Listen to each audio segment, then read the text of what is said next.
Welcome back to R.A.I.N.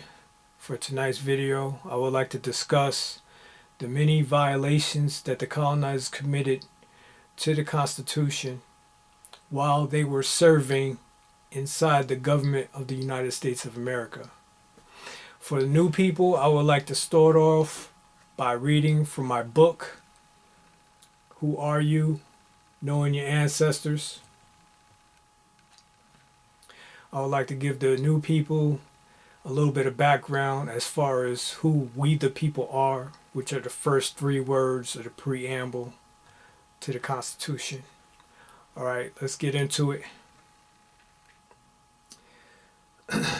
We the people. Are you ready for your next dose of medicine?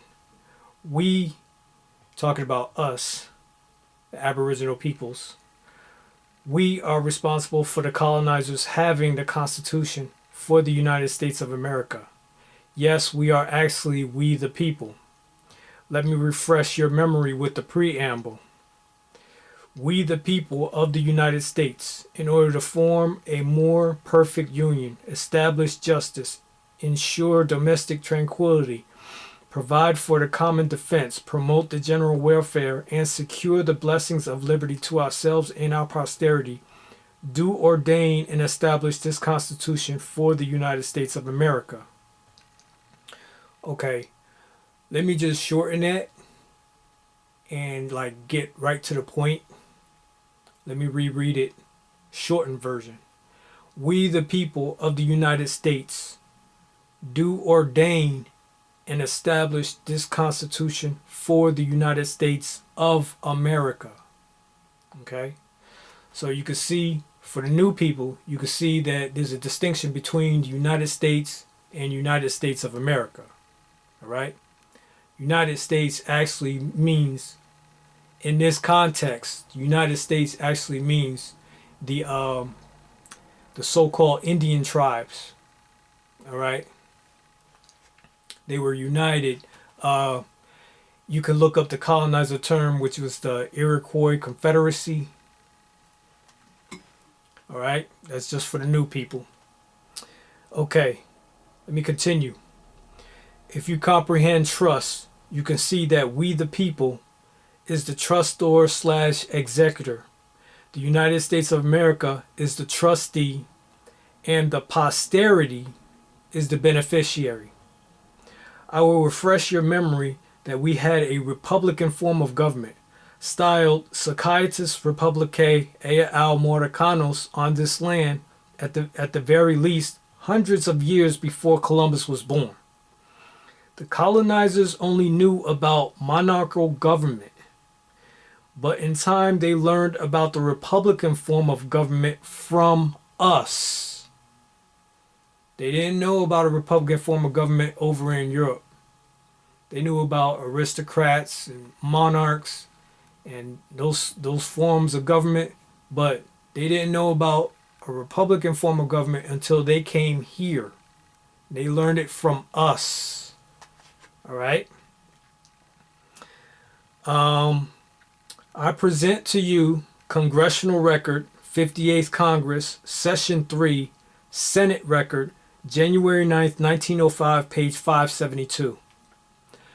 Quote, the self-defining statement that we, the people of the United States, do ordain this Constitution, referred to other inhabitants of the states and territories who, at that time, were racially distinguished from the people of the United States.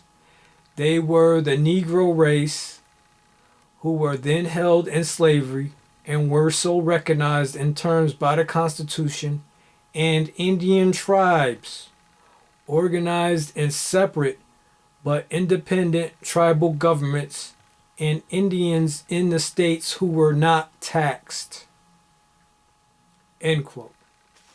Now, for the new people, we were called Indians, and some of us were relegated to the Negro status as well, especially when a group of Indians attack another group of Indians and they kill them off.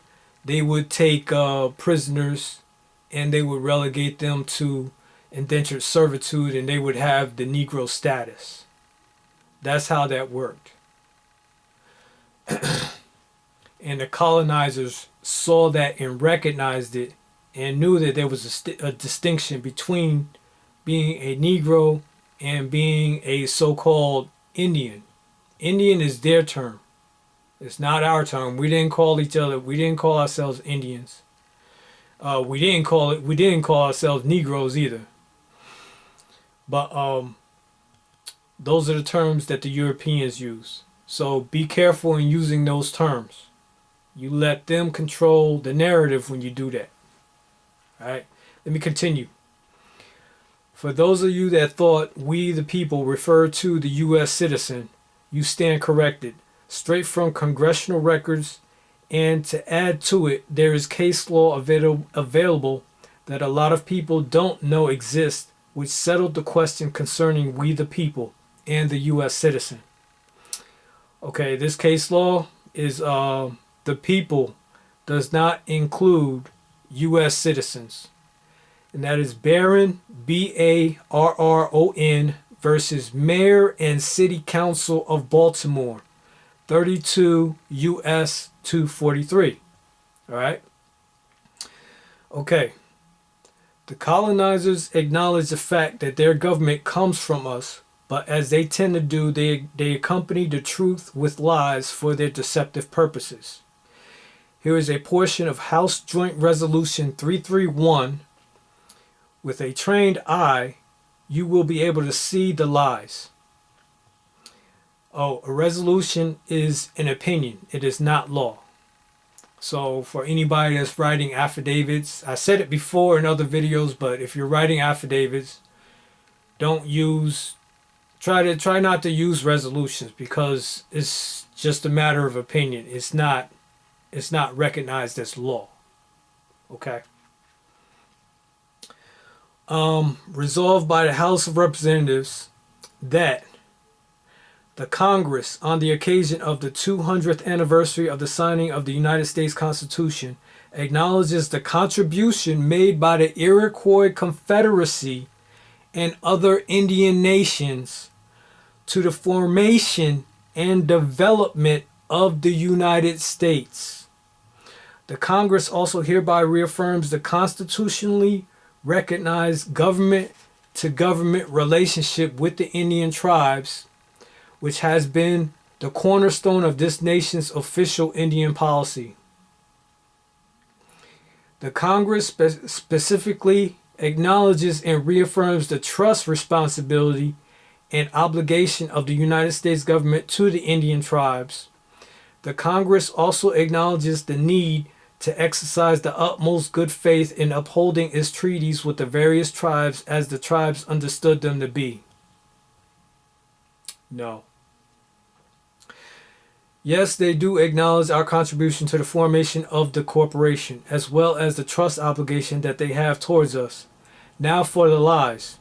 Due to the Indian Appropriations Act of 1871, which hasn't been repealed,